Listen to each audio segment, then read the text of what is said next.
What's going on, folks? Rick here. I'm back with another video, and real quick, we're going to go through the full review of the Galaxy S8, the pros and cons, the things I don't like and the things that I do like about the phone. So just like in every video, we'll go through the things I don't like first, and then we'll go through some of the things I like and then some of the things that I love about this phone. So it goes without saying, first thing that I really don't like about this phone is the price point. The Galaxy S8 retails for $750 after tax. You're paying well over $800 for this device. The Galaxy S8 Plus is retailing at $850. After tax, you're paying over $900, which is close to $1,000 and I think that's a big fail for Samsung. Now, you would think after Samsung's whole fiasco with the Note 7, they might come across with a flagship device with the top specs at a lower price point just to attract more people, but they decided to go the other route and just charge as much as they can for their device just to make up for that lost revenue. So price is definitely an issue here, and it's something that you might really consider before you pull the trigger on the S8. You might consider the LG G6. I do have a full review of that device as well. I'll leave a link in the description below. But the LG G6 is a very capable phone. It has the Snapdragon 821 processor, which isn't the latest, but it's close to it. The dual camera sensor, the larger screen, just like the Galaxy S8, same ratio, more or less, and it's at a lower price point. It retails at $650, but there's a lot of deals out there. You could find it for $550. You could find it for even half price on certain carriers. So that phone was an amazing phone. It doesn't have 100% of all the bells and whistles that this phone has, but at the same time, you're paying now a lot less money, paying $200 less.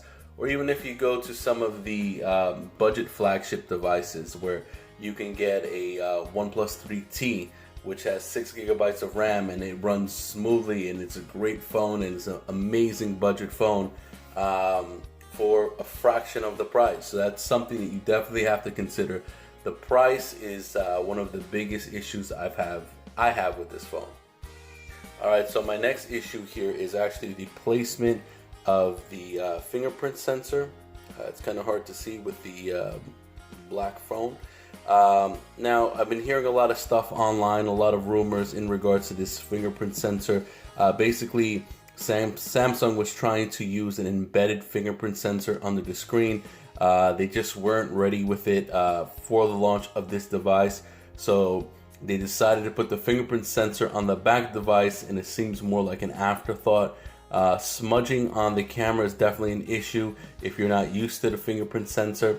But I will notice too, I do notice, to Samsung's credit, after a few hours, your muscle memory kicks in, and for the most part, I was able to utilize the fingerprint sensor without actually smudging the camera.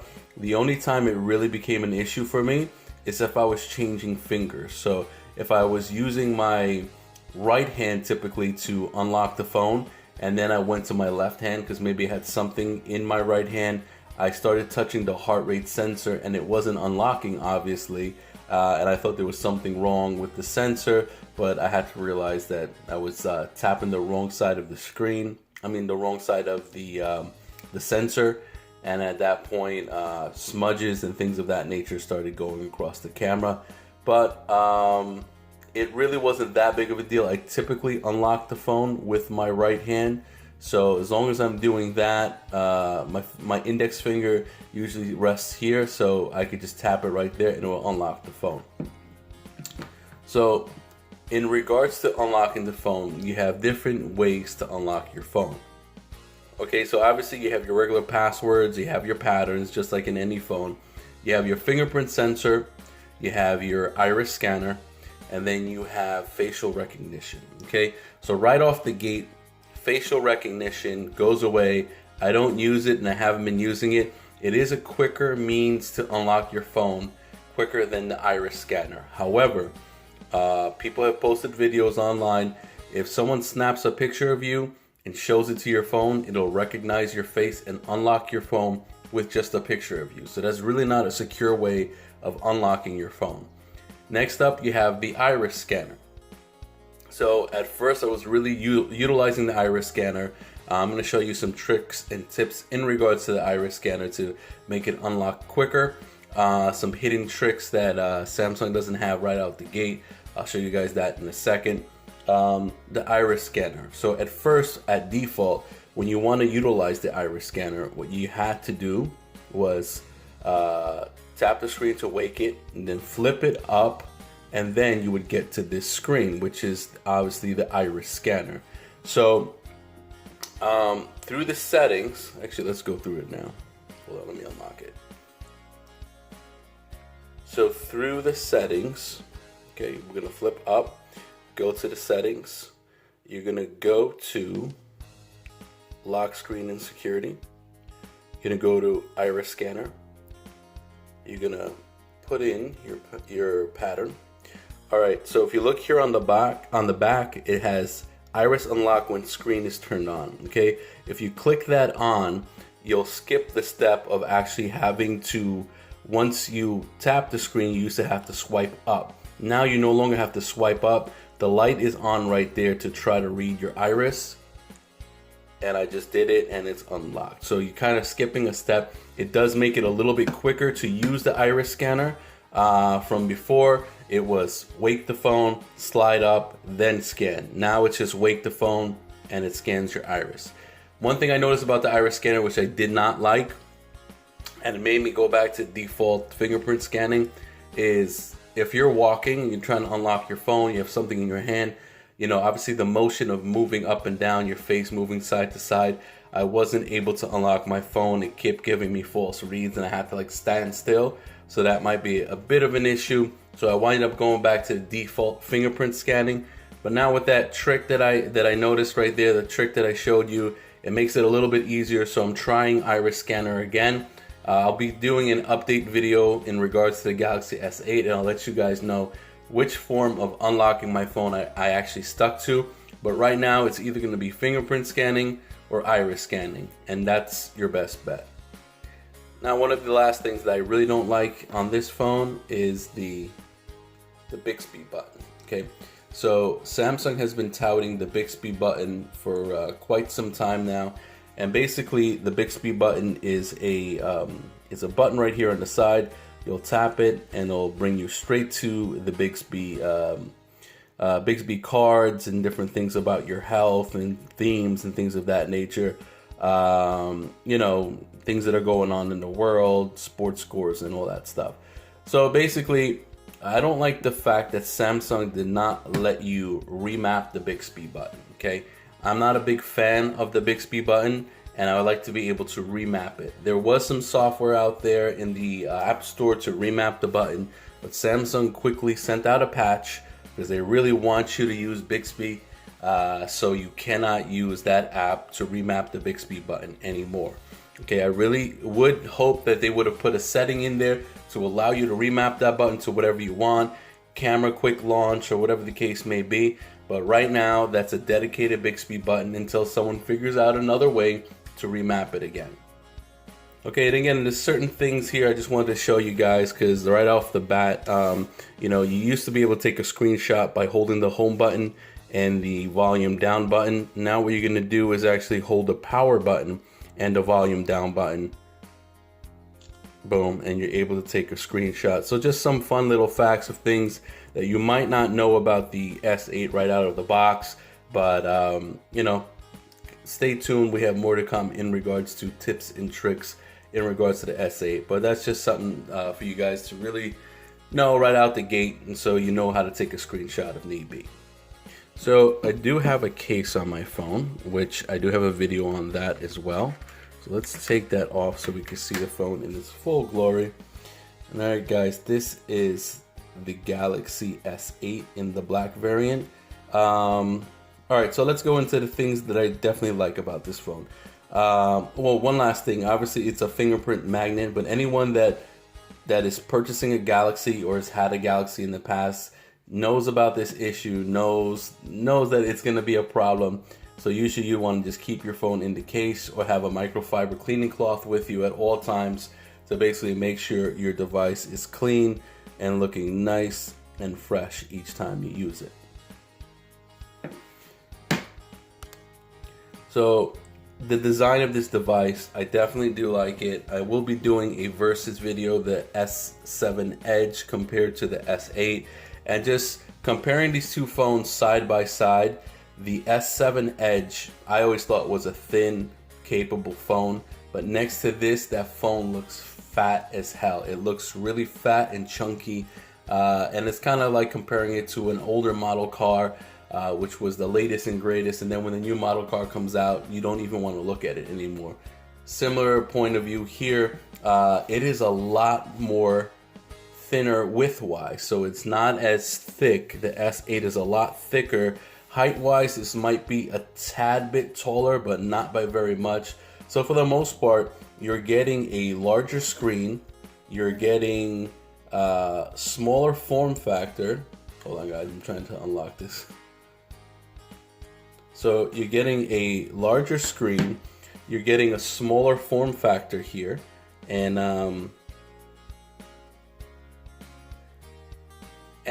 with that being said, it's just amazing the technology that went into this to be able to cram a 5.8-inch display in the size of a phone that, you know, should be, have a 5.2 or a 5.1 is great. I think their screen ratio is about 85% or above. I don't know the exact numbers on that compared to the iPhone 7, which is about 60% screen ratio. So that's definitely something to consider. Now let's talk about battery life, okay? So this is a hot topic here. The Galaxy S8 standard version only has a 3000 milliamp battery.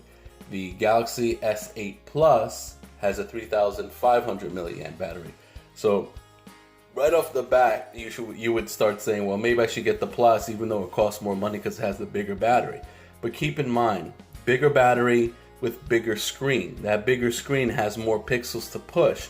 So when I was actually on Phone Arena, I was looking at some tests that they did in comparison to the Galaxy S8 and the Galaxy S8 Plus, and just like I suspected, the Galaxy S8 standard variant has more battery time than the Galaxy S8 Plus. So obviously because it has that bigger screen, a 6.2-inch screen, it has more pixels to push, so it's going to use more battery life. So basically, me figuring that out right off the get-go, I was able to save myself some money. Granted, the bigger display is nice, but still, this is amazing with one-handed use. I have never been a person that said I need a phone with one-handed use, but now that I have a huge screen that actually fits the form factor of one-handed use, it's very convenient and it's very handy. So the difference between the two was not very much. I think it was 8 hours and 22 minutes with the Galaxy S8, and then just straight up 8 hours with the Galaxy S8 Plus. So don't get concerned if you're purchasing the Plus that you're gonna have weaker battery time. It is just not that bad. It's comparable to both devices. You know what I mean? 22 minutes is really not that much of a difference, but you are draining the battery a lot more with that bigger screen. So using the phone throughout the afternoon yesterday, battery life was average. I'm not gonna say it's great. There's some YouTubers out there that are claiming 6 hours plus of screen on time.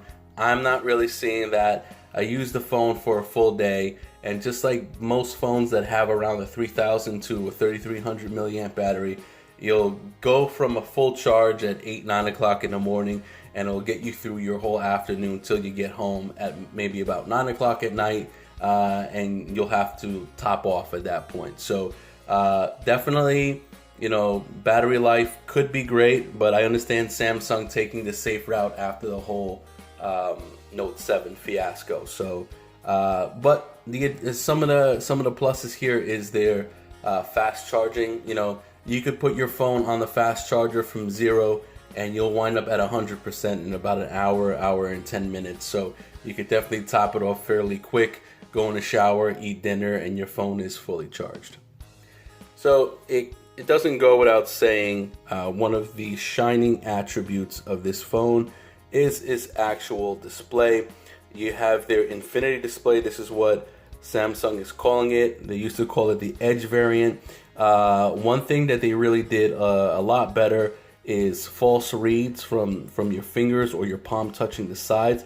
I think they actually, the edge is not so abrupt as it was with the Galaxy S7 and S7 Edge.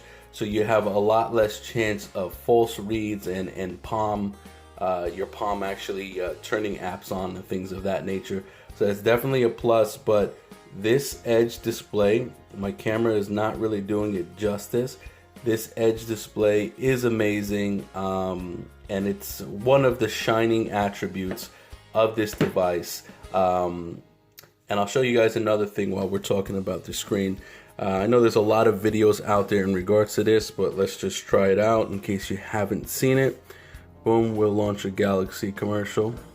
Okay, hang on, Galaxy commercial. Come on, screen turn. Okay, so, all right, that's actually the wrong commercial to launch because they actually have that already. All right, let's do a floss video, okay? Okay. 1 second, guys. All right. So we have the floss video, and you see, let me lower this. Today we're going to take a look at the all right, so you have a video here, and you're seeing the black bars on each side. So Samsung has a great trick that I didn't see LG really have. LG, they have the ability to crop videos, but you have to go into the settings. You have to select certain videos that allow you to crop to size and certain videos that it won't. Here on your Galaxy, you'll just click on this little tab that pops up right here, and boom, any video that you're playing will be cropped to size. So, you know, you're able to watch the video in the full screen mode. You'll have the whole screen there, no black bars whatsoever, and watching content like that looks amazing. Now, one thing to note about cropping, you know, you are going to lose a little bit of the top, and it will stretch out your scene a little bit, but I just think that's not a major issue for me. I have noticed that most videos were playing just fine. You know what I mean? You might have cut off like a little piece of the guy's hair when someone is doing an interview or whatnot, but definitely a cool feature from the Galaxy S8. All right, so next up, I really wanted to talk about the home button right here. So it does have the haptic feedback when you're actually pushing the button. So when you're tapping the home button, you will feel a vibration.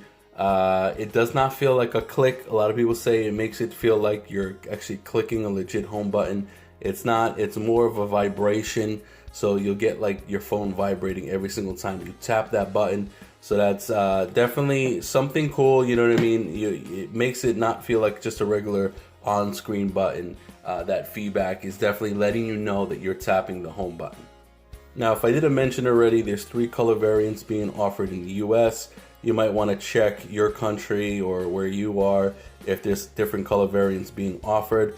In the US, you have the black, which is the one I have here, and you actually have the side rails to match the color of the device, which is something cool. But something else to note, the actual front of the device on any color that you get will be black. So that's one of the main reasons I think I decided to go with the black. I like the fact that past variants, they had the color of the actual device uniformed all around, but on this year's model, it's going to be black on the front and whatever color you buy. So it really didn't look too uniform to me. That's why I went with the black model. Now, reception, call quality, and volume of the mono loudspeaker. So real quick, I had no issues with reception. Reception is kind of on par with what I was getting. Hang on, let me unlock again. Reception was kind of on par with what I was getting with the Galaxy S7 Edge.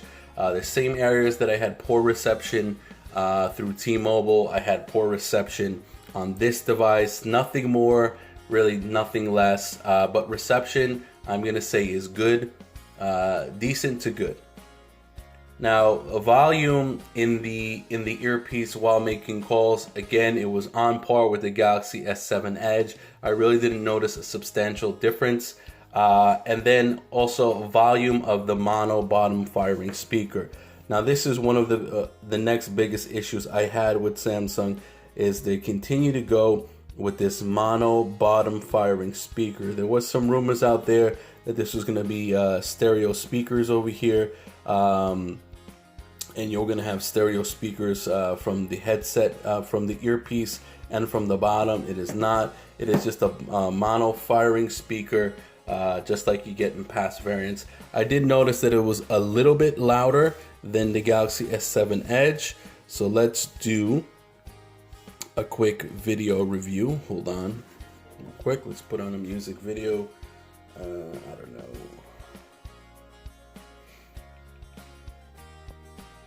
Alright guys, so I'm putting on a video. Sorry about the video choice, but just real quick to show you the volume of the bottom mono firing speaker.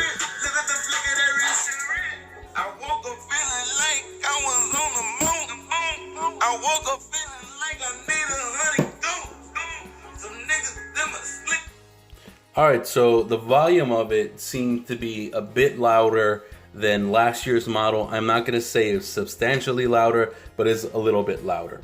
Okay, so one other feature on here that I want to discuss that a lot of people might not know about is Bluetooth 5.0. Samsung really didn't mention too much about Bluetooth 5.0, and it's the next iteration of Bluetooth, and some of the key features of Bluetooth 5.0, one of which is distance. Now, the older variant of Bluetooth, you might be able to go about 30 feet away from whatever you're connected to. This variant of Bluetooth, you can go up to 120 to 150 feet away and still be connected to Bluetooth, so you have a further range. And then also you could connect to multiple devices at the same time. So some tests were done. You could connect to 2 different type of Bluetooth speakers at once. So I could have a JBL Bluetooth speaker, and I could have whatever, a Bose Bluetooth speaker, and you could connect to both of them at the same time, and they'll play the same thing, and everything will be in sync. Also, something that Samsung didn't really mention initially about this device, this has the next category of LTE. It has gigabit LTE, which is the fastest version of LTE. So when companies come out with 5G and things of that nature, you're already rocking the ability to work on that fast gigabit LTE bands, and it's it's something that you're future-proofing your phone. Your phone will be able to connect to that and be able to function properly and use those speeds. So lastly, let's really discuss the camera. If you double tap the home button, I'm sorry, I didn't double tap. So if you double tap the home button, it brings you to the camera app, okay? So real quick, there's some things in regards to the cage of battery in my camera, so sorry about that. So real quick, let's do a camera test. And this thing just takes great photos. I'll be posting some. See, look at that. Look at the detail on that. But that's to be expected with Samsung. Samsung cameras are always top of the line, always the best, or if not close to being the best in regards to their actual camera sensor. There was some speculation out there that this is rocking last year's camera sensor, which is not true. It is the same megapixel count, but it's rocking Sony's latest sensor that Sony's actually using on their flagship Xperia device. So again, it is an upgraded sensor. So again, like I said, take a look at some of these camera samples right here, as well as a video sample, so you could compare that for yourselves and see if it's something that you like. But again, the camera and the video camera on this is just amazing. A little bit disappointed that it's not a dual camera like some of the other flagship devices like LG, but I'm hearing some talks that the Note 8 will definitely be coming out with a dual camera setup. Now, Samsung, when they try to refine TouchWiz, they try to get rid of a lot of the bloat. So if you're not noticing right here, there's no actual app drawer logo, the typical dotted app drawer. You swipe up, that gets you into the app drawer. At first I didn't like that. It made me feel like you didn't really have an app drawer, but after you get used to it, it becomes quick and a lot more convenient. So let's go into the settings real quick, because there's some things on here that they're just not out and shown for you guys to really take advantage of. So I'm gonna show you some tricks and tips to get to it. So if you type in fingerprint sensor gestures, okay, it's gonna take you right to that location. And this is like a hidden feature right here. I clicked it on. Right out the box, it's not activated, but as you can see, hold on. If I'm swiping down on the fingerprint sensor, it brings down the notification shade. If I swipe up, it takes it away. So again, if you're one of those people that really like one-handed use, you have something else in your left hand or your right hand, you could just swipe down on the back of it and your notification shade will come up and down. So that was like a fun little trick that I thought was convenient, and it's very helpful for you guys that like that one-handed usability. And then I really didn't go into it much because I rarely use it. You have your edge display here, and you have your your apps that you could store over here. You have your smart select too. These are some features I think that were rolled over from the Note 7. You're able to use animations, so you could copy and paste any part of a screen. You could record a GIF or GIF, whatever you want to call it. So if there's a video or recording, like say on Instagram or on Facebook, you could record just that section of the screen, and that GIF or that video you'll have stored in your phone. So realistically, we could sit here and we could talk for days of all the features and all the hidden features. It would take you about a month to 2 months to really go through all the features of this device before you really figure out most of them, and sometimes you might not even know of some of the features that are out there. Something else that I liked was the multi-window functionality. So real quick, if you hold this down, okay, hold on. So if you hold this down, you're gonna, this is something that you have to set in the settings as well for multi-window, I believe. So using the recent app button as the multi-window button as well, I think that's fairly convenient. So you'll click on anything, you'll click on this, and then you'll click on another app that's in here, either in your recent apps right here. Let's go to YouTube, boom, and you have your multi-window functionality. You have your ways to make it larger and smaller. You could just hit the back button to kind of, you can hit your recent app button to get out of that. You could click more apps, and there's a lot more apps that you could use the multi-window functionality. This is key for me. Samsung has had multi-window functionality for a couple of iterations. I know Nougat has it now for the first time, and this was key for me to maintaining Samsung as my flagship device, because multitasking is very important to me. So overall, guys, just to recap, the cons and the pros of this: too expensive, definitely is a big con for me. Fingerprint scanner placement is a con for me. Battery is a con for me as well, even though it can get you through a day, but that's still a bit of a con for me. For the price that you're paying, you should have really great battery life. And no dual camera setup. I think that's a little bit of a con for me, but not that big of a deal. But pros, definitely the screen size is amazing. The Infinity display, there's no other device out there that's like it. It's definitely a beautiful looking device. The form factor, the one-handed usability, you're able to fit a huge screen in the form factor of a smaller device, and it's definitely a great thing to have. This might be a pro or con for some people, but TouchWiz has a lot of features and a lot of things you could use, and a lot of different ways to a lot of different features that people enjoy that like Samsung. Also, the various different ways of security, unlocking your phone, Samsung Pay, the great camera. Overall, this is a great device, and I definitely recommend picking it up. Alright guys, that was my video. If you have any questions, leave it in the comments section below. I will be doing an update video in about a couple of weeks, so please leave some comments, and please subscribe to the channel, and I'll see you guys in the next one.